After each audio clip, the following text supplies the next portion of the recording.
suis Maxime Delattre, journaliste à Schema Business School. Aujourd'hui, nous vous proposons un reportage sur les Fab Labs et notamment leur impact en matière de créativité au sein d'une entreprise. Avant de vous décrire ce qu'est un Fab Lab, je vous propose un micro-trottoir que nous avons réalisé auprès des étudiants de l'université de Sophia Antipolis qui ont la chance d'avoir un Fab Lab à leur disposition afin de savoir ce qu'ils en pensent. Bonjour, est-ce que vous savez ce qu'est un Fab Lab? Absolument pas. Pas du tout, vous n'avez aucune idée? Rien. Jamais entendu parler. Non. Est-ce que vous savez ce qu'est un Fab Lab? Absolument pas. C'est même pas une petite idée comme ça C'est un Fab Lab. Ouais. Pour vous, qu'est-ce que ça pourrait être par exemple? On devrait avoir un rapport avec une fable. C'est pas un truc de laboratoire, Fab Lab, je sais pas. Est-ce que vous savez ce qu'est un Fab Lab? Oui, je crois savoir. Je crois que c'est un labo mis à disposition pour les jeunes ingénieurs ou futurs ingénieurs pour travailler sur un projet Le Fab Lab, qui est un terme provenant de l'anglais Fabrication Laboratory, est un atelier permettant de mener à bien des projets créatifs et innovants. Afin de nous savoir plus, nous sommes allés nous renseigner auprès de divers professionnels. En fait, les Fab Labs ont été importés par le MIT.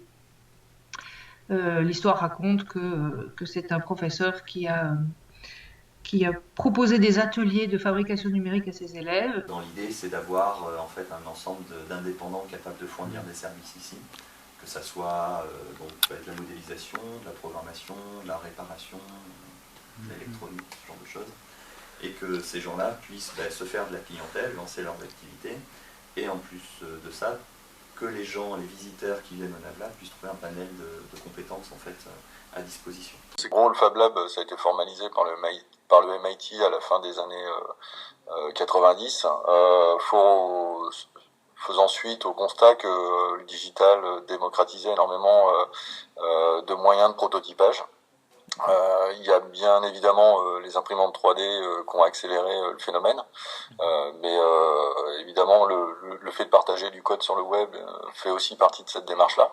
Et le Fab Lab concentre deux aspects, on va dire, c'est cet accès à des moyens de prototypage, mais aussi le fait d'offrir un lieu entre guillemets de passage où des gens peuvent se rencontrer et partager un intérêt commun sur tel ou tel objectif, quoi.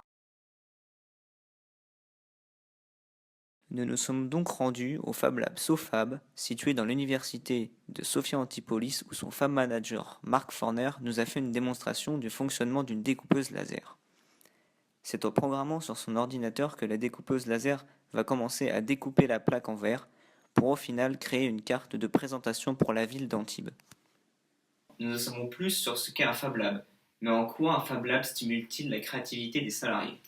Mais il faut encore différencier deux types de Fab Lab. Le Fab Lab externe, qui est un Fab Lab ouvert à tous, et le Fab Lab interne, réservé uniquement aux salariés d'une entreprise. L'avis de nos intervenants concernant l'impact des Fab Labs en matière de créativité divergent, nous avons décidé de confronter leurs points de vue. À la base, c'est un atelier innovation service. Le Fab Lab n'est qu'une composante de cet atelier. Dans l'atelier, il y a aussi un plateau business. D'accord.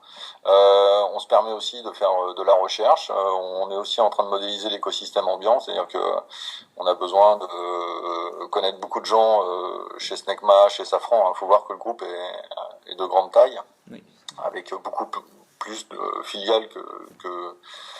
Donc il y a une équipe permanente dans le Fab Lab, ça c'est quelque chose qui est assez différent des Fab Labs que vous allez trouver ailleurs. Souvent, ce qui pêche, c'est une équipe qui habite le Fab Lab en permanence. Donc notre équipe, là pour l'instant, on est 6 attachés au Fab Lab.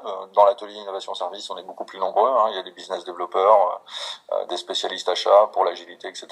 Ça change le rapport à la créativité quand on commence à, on va dire, arrêter de faire des brainstorming, mais plutôt faire des make-storming. C'est-à-dire que souvent on se pose la question, quand on est en créativité, souvent l'erreur c'est de chercher la bonne idée. La bonne idée, vous allez la chercher pendant des années, et si vous l'attendez, vous n'allez rien faire.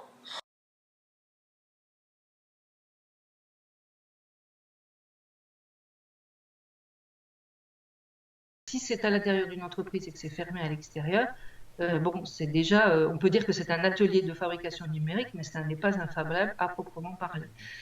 Donc voilà, ce qui fait que je ne peux pas vous répondre vraiment de ce point de vue-là, puisque dès qu'un Fab Lab est à l'intérieur d'une entreprise, il perd déjà un grand nombre de ces particularités de Fab Lab. C'est un atelier, mais ça reste dans l'entreprise. La force des Fab Labs, justement, c'est que c'est ouvert au grand public. Ça marchait pas parce qu'en fait, quand ils allaient dans le Fab Lab, ils restaient malgré tout dans l'entreprise. Donc du coup, ils étaient influencés par leurs collègues, ils étaient influencés par leur direction, puis ils étaient dans l'état d'esprit d'entreprise. Donc du coup, ils n'arrivaient pas vraiment à poursuivre des pistes d'expérimentation qui divergent un peu de la politique de la direction, par exemple.